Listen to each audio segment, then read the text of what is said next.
الله الرحمن الرحيم. waxaan halka ku duubeynaa qisa gaaban oo uu lahaa abwaankii weynaa xasan sheekh muumin. xasan waxa ka yaabiyay oo amankaaga la noqday ummadii Soomaaliyeed qaab nololeedkooda iyo siday isugu ekaadeen xayawaanada xayawaan ka mid ah.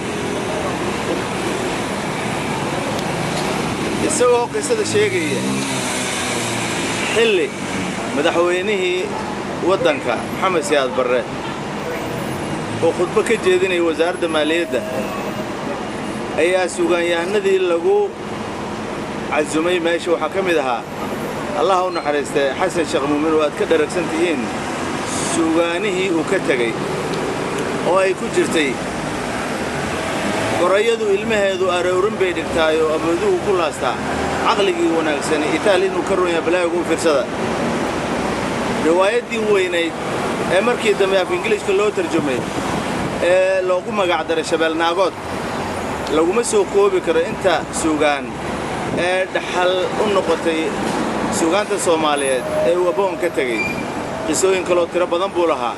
qisada tani uu maanta saaran yahay abwaanku waa qiso ka mid ah qisooyinkii uu dhaxalka uga tagay ummadda.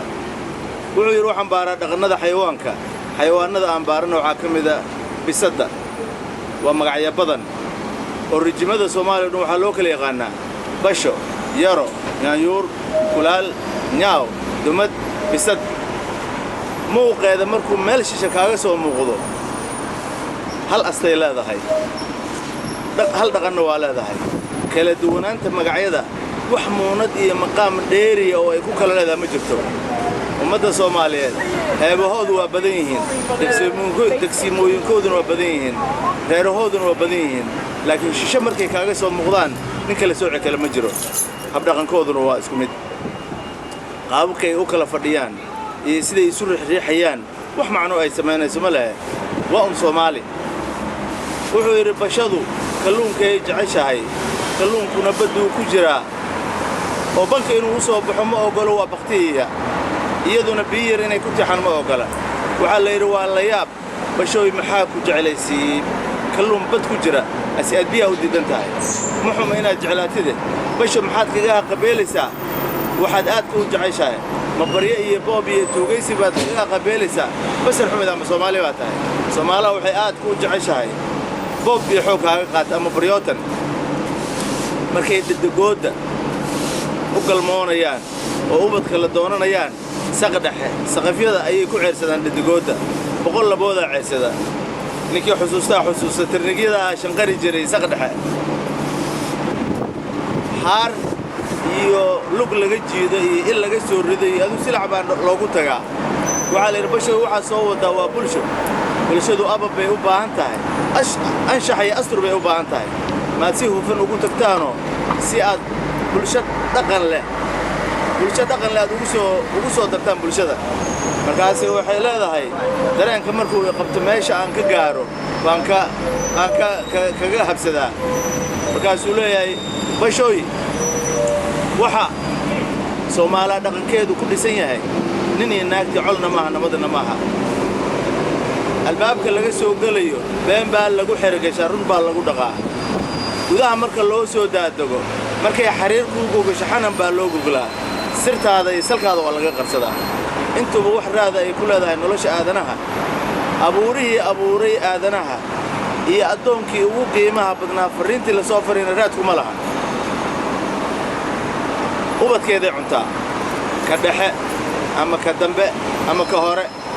waxaa la leeyahay bashooy waxaad muddo soo siday markaad dihatay sidee baa dareenkaagu kuu siiyey dib inaad u liqdo.